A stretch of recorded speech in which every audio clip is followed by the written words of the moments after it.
एक, दो, तीन, ठीक है।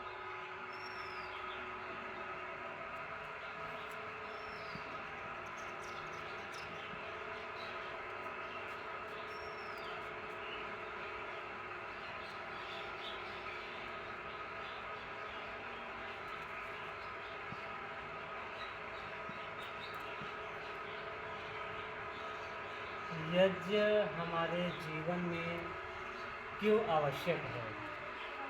यह प्रश्न बहुतों के मन में रहता है। हम क्यों यज्ञ करें? अच्छे अच्छे कीमती जो चीज़ें हैं, घी है, अन्य सामग्री हैं, हम अग्नि में क्यों जलाएं? इसका तात्पर्य ये है कि हम नहीं समझ रहे हैं, इसलिए प्रश्न कर रहे हैं।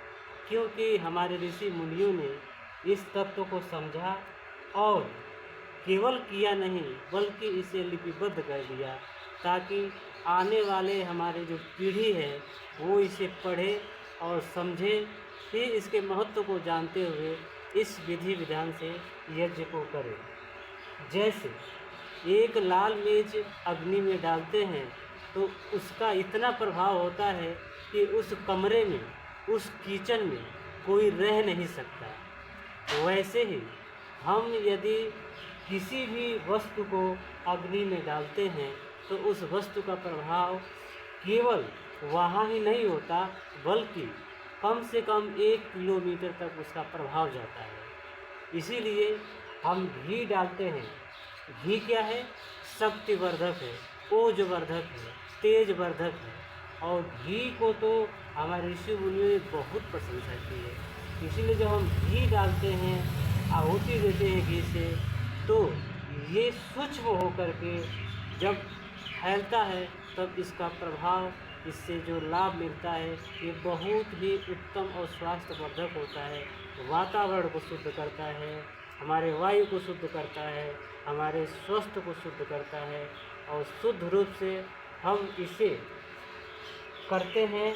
तो और देखिए, सबसे महत्वपूर्ण बात यह है कि जब हम वेद मंत्रों के साथ जब हम आहुतियाँ डालते हैं तो वो मंत्र जो हमारे ऋषि मुनियों ने बहुत रिसर्च करके मंत्र को बनाए हैं, मंत्र दृष्टा थे, तो मंत्र को बनाए हैं, तो हम यदि बोलते हुए मंत्र डालते हैं तो हम उस ऋषि से जुड़ करके उस आहुति को उस अग्नि के मुख में डालते हैं।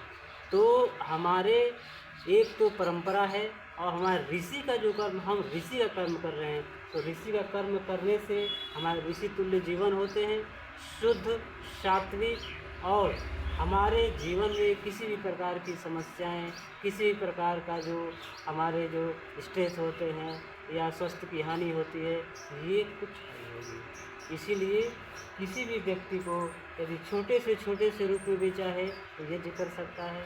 इसको बड़े स्तर पर भी किया जा सकता है।